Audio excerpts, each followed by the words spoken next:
Set wanted to do away with Osiris. So he had him cut up into 14 pieces. Now his body's cut up into 14 pieces. It gets thrown into the Nile River.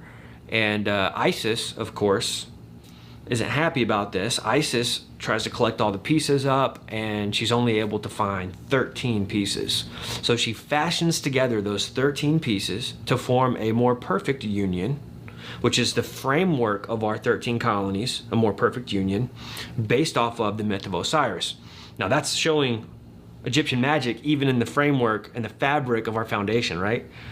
It's not an accident that they brought together 13 colonies to form a more perfect union. That was all by design. It was all manufactured. But what's crazy is that she fashions together these 13 pieces, but guess what piece is missing? So what do? They set up this ritual. That's what the obelisk is, by the way. The obelisk represents the 14th piece that they couldn't find. You find it in the Vatican. You find it in ancient Egypt, you find it here in the States, you find it all over cemeteries, you find it all over the Masonic lodges. It represents the Osiris. And they believe by setting up this ritual, now it's all a recreation of the original ritual that took place between Isis and the 13 pieces of Osiris. The Washington Monument and the Dome of Isis, which is the Capitol building. Now this is fascinating because the original ritual had to take place between what we would, in a courtyard, between a dome and an obelisk.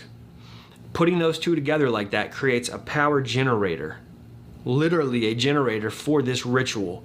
And the idea is that the seed of Osiris, the seed, is going to come up and emit out of Washington Monument, and it's going to take over whoever our president is. Now this sounds crazy, but think about this.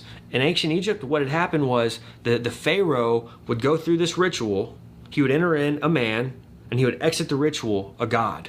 That was their belief. And they believed that their Pharaoh was literally the embodiment of Osiris because of that ritual. They were calling him up out of the underworld.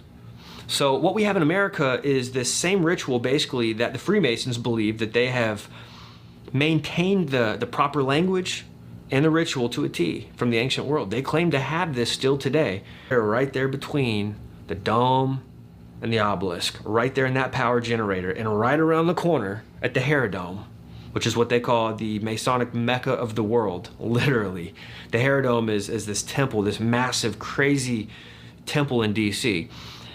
They are up there while they do this ritual, and they are literally doing the raising of Osiris ritual while the presidential inauguration happens at every election. And they are literally calling on the spirit of Osiris to raise up, or Apollo, however you want to slice it, to come out of the underworld and to possess, exits the ritual, a god.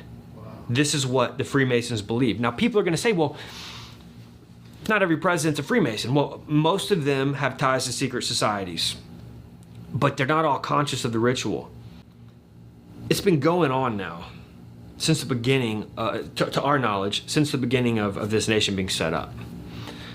They believe that it's going to stick eventually. See, they don't know which president is going to be the final Osiris. Now, they believed in the foundation of this nation that Washington was a type. He was the first Osiris. Technically, every president in their eyes is an Osiris, but the crazy thing is that not every time the ritual is going to stick. They have to keep doing it until it actually sticks and they get that one that they've been waiting for. This is kind of like when we talk about Babylon working. You know, how many years, was Jack Parsons and L. Ron Hubbard working in the desert trying to get this ritual to stick? They do this at the inauguration of every U.S. president because they believe there is going to come a time in a president that will be the one. He will be the one, and they will go through this ritual when his body lies in state in the Capitol Dome. I believe they're going to do this ritual, and that final raising ritual, that's going to be the one that's going to stick. I don't believe it's going to stick when they're doing it at an inauguration. The real one's going to take place when this Antichrist man dies. They lay him in state in the Capitol building beneath the 72 pentagrams and the apotheosis of George Washington. And that's not it. There's so much more numerology about the Capitol building and the 13 statues and the statutory hall. But I believe that's the real ritual. That's the one where he's going to raise, where the spirit of Osiris, which the Bible talks about this Apollyon coming up from the bottomless pit.